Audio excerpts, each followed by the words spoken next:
Hier, au Palais Royal à Rabat, le roi Mohammed VI a présidé la cérémonie de présentation du bilan d'étape et du programme exécutif dans le domaine du soutien à la scolarité et de la mise en œuvre de la réforme de l'éducation et de la formation. Au début de cette cérémonie, le ministre de l'Éducation nationale et de la formation professionnelle Saïd Hamzazi a prononcé une allocution devant le souverain, s'appuyant sur les hautes instructions et les recommandations du roi Mohammed VI pour une école équitable et de qualité. Saïd Hamzazi a fait une présentation détaillée et datée avec des objectifs clairs, s'inscrivant dans la vision stratégique 2015-2030 pour l'éducation nationale. Une priorité pour le souverain comme mentionné dans le discours prononcé lors du 19e anniversaire de l'accession du roi Mohammed VI au trône, renforcé par celui du 20 août dernier à l'occasion de la révolution du roi et du peuple. Lutte contre l'abandon scolaire avec notamment le renforcement du programme Taysir, une généralisation du préscolaire, le renforcement du dispositif d'hébergement et de la cantine scolaire, l'amélioration du transport mais aussi la mise en adéquation de l'enseignement avec le monde du travail, l'apprentissage des langues étrangères et la création de nouveaux cursus comme celui de sport-études, autant d'axes stratégiques et d'engagement pour lesquels 3 conventions d'envergure ont été paraphées devant le souverain. La première est relative à l'extension et au développement du programme Taysir des internats et des cantines scolaires. Elle a été signée par Mohamed Ben Chaboun, ministre de l'économie et des finances, et Saïd Hamzazi. La deuxième convention, elle, a trait à la création de 2 centres de formation professionnelle dans les métiers de la santé à Rabat et à Casablanca.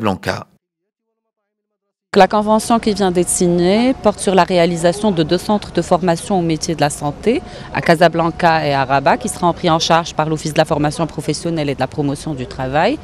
Donc cette offre de formation vient répondre à la demande grandissante du secteur de la santé de disposer de compétences pointues et de nouvelles qualifications afin d'accompagner l'évolution technique et technologique des métiers de la santé.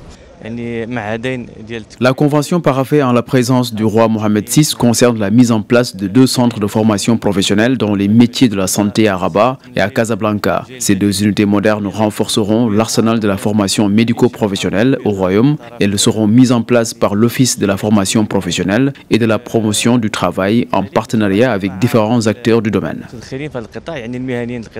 La 3e convention, elle, concerne la mise en place des filières scolaires intégrées sport-études et des filières de formation professionnelle et d'enseignement supérieur au profit des sportifs. Cette convention ratifiée en la présence du roi Mohammed VI concerne la mise en place de filières scolaires intégrées et de filières de formation professionnelle et d'enseignement supérieur au profit des sportifs. En vertu de la loi 3009, les ministères se doivent à eux seuls, en un partenariat avec des fédérations sportives, de créer des centres de formation professionnelle pour les sportifs. En vertu de la même loi, l'État se doit de doter ces institutions d'un suivi et d'une formation continue qui leur permettra par la suite une meilleure intégration socio-professionnelle. Le souverain a ensuite été salué par 12 élèves, stagiaires et étudiants lauréats au titre de l'année scolaire 2017-2018, avant de décorer de Wissem royaux 18 enseignants et cadres du ministère de l'Éducation nationale. Cette cérémonie s'est déroulée en présence du chef du gouvernement, des présidents des 2 chambres du Parlement, des conseillers du roi Mohammed VI et de plusieurs hautes personnalités. Au terme de la cérémonie royale, le roi Mohammed VI a offert une réception en l'honneur des personnalités présentes.